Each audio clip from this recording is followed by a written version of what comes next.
কাফের। দুনিয়া হলো মুমিনদের জন্য জেলখানা আর কাফেরদের জন্য জান্নাত। দুনিয়াতে মুমিনেরা ত্যাগ করবে, দুনিয়াতে মুমিনেরা উদ্ভ্রান্তের মতো চলবে না, পাগলের মতো প্রলাপ বকবে না। দুনিয়াতে মুমিনেরা তাদের শরীর মন দুটাকে নিয়ন্ত্রণে রেখে চলবে। এজন্য একজন জেলখানার কয়েদি যেমন জেলখানায় চলতে গেলে হিসাব করে চলতে হয়, এই একটু অন্যায় হলে পুলিশের লাঠির বাড়ি আছে না নাই, এটা যখন হিসাব করে চলতে হয় একজন কয়েদিকে, তেমনি একজন ইমানদার পৃথিবীটাতে মনে করে এই বুঝে আমার পদস্খলন হয়ে যায়, এই বুঝে আমার পদস্খলন হয়ে যায়, এই বুঝে আমার পদস্খলন হয়ে যায়। আর পদস্খলন হলেই পদস্খলনতার চূড়ান্ত ফলাফল হলো জাহান্নাম, মানে আল্লাহর ফেরেশতাদের বাড়ি, আল্লাহর বাড়ি, আল্লাহর রাগ, আল্লাহর গজব। এই কারণে মুমিন পৃথিবীর জমিনে প্রতিটা পা ফেলার প্রতিটা মুহূর্তে মুহূর্তে আল্লাহকে স্মরণ করে আর মনে করে আল্লাহ এই বুঝি পাপের দিকে যাচ্ছি, আল্লাহ পাপ হলে ক্ষমা করে দাও। এটা হলো মুমিনের সচেতনতা। আর এই জন্যই বিশ্বনবী মুহাম্মদ সাল্লাল্লাহু আলাইহি ওয়াসাল্লাম বলেছেন, ইন্নাদ দুনিয়া সিজনুল মুমিন, জেনে রাখো আমার সাথীরা, এই পৃথিবীটা খেলতামাশার জায়গা নয়, এটা তোমাদের মন মতো চলার জায়গা নয়, এটা হলো মুমিনদের জন্য জেলখানার মতো সচেতনতার জায়গা, হিসাব করার জায়গা, নিজেকে নিয়ন্ত্রণে রাখার জায়গা, তার উপরে টিকে থাকা। এটা আল্লাহর পক্ষ থেকে পাওয়ার সবচেয়ে বড় রহমত। ঈমান আনার পরে ঈমানের উপরে টিকে থাকা, এটা আল্লাহর পক্ষ থেকে পাওয়া মুমিনদের জন্য সবচেয়ে বড় রহমত। আবার এই রহমত প্রাপ্ত ঈমানদারদেরকেই আল্লাহ তাআলা কিয়ামতে বিচার ফায়সালার পরে খুব সুলভে জান্নাতে দেবেন। জান্নাত পৃথিবীর সমস্ত মানুষই সুখ চায়, মানুষ শান্তিতে থাকতে চায়। ইহ জগতেও যেমন মানুষের কাম্য শান্তিতে থাকা, পর জগতেও তেমনই মানুষের কাম্য হলো শান্তিতে থাকা।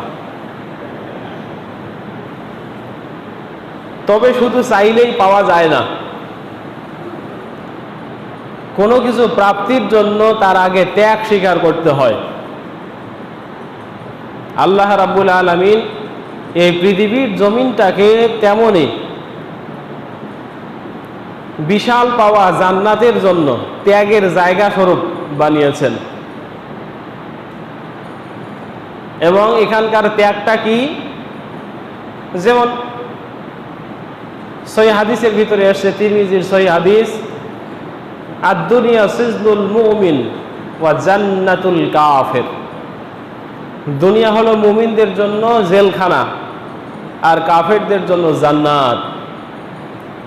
দুনিয়াতে মুমিনেরা ত্যাগ করবে, দুনিয়াতে মুমিনেরা উদ্ভ্রান্তের মতো চলবে না, পাগলের মতো প্রলাপ বকবে না।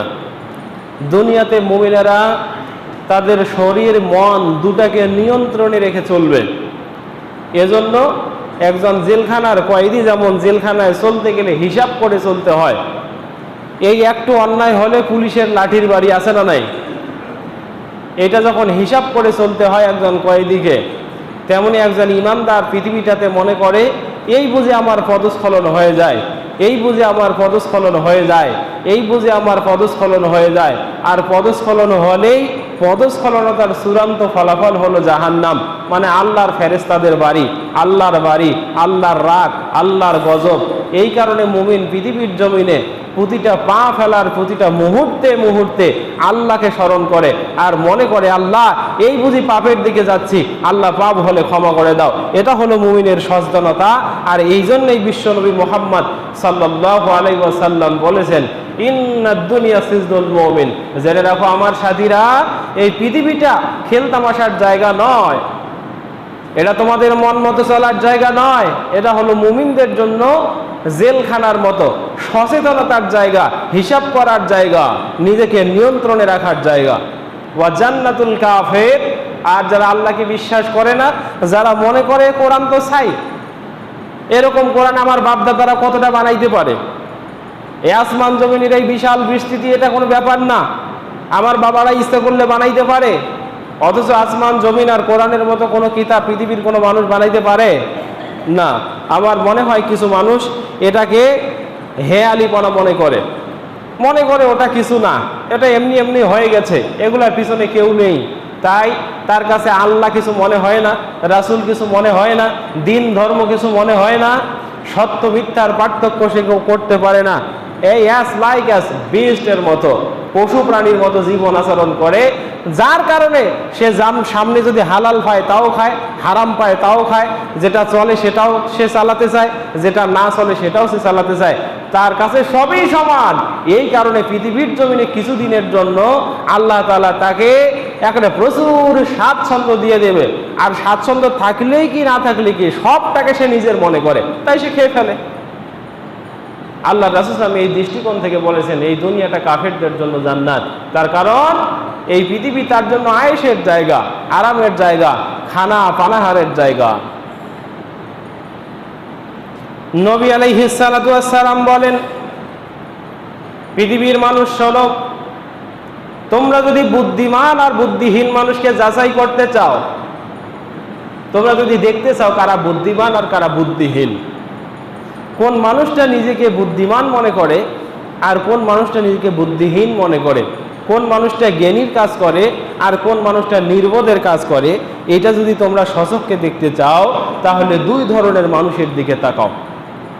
এক, আল কাইয়্যিসু মান দানা নাফসাহু ওয়া আমিলা লিমা বাদাল মাউত, ওই ব্যক্তিটা হলো সবচেয়ে জ্ঞানী মানুষ, ওই ব্যক্তিটা হলো সবচেয়ে সচেতন মানুষ, ওই ব্যক্তিটা মানুষের জগতে সবচেয়ে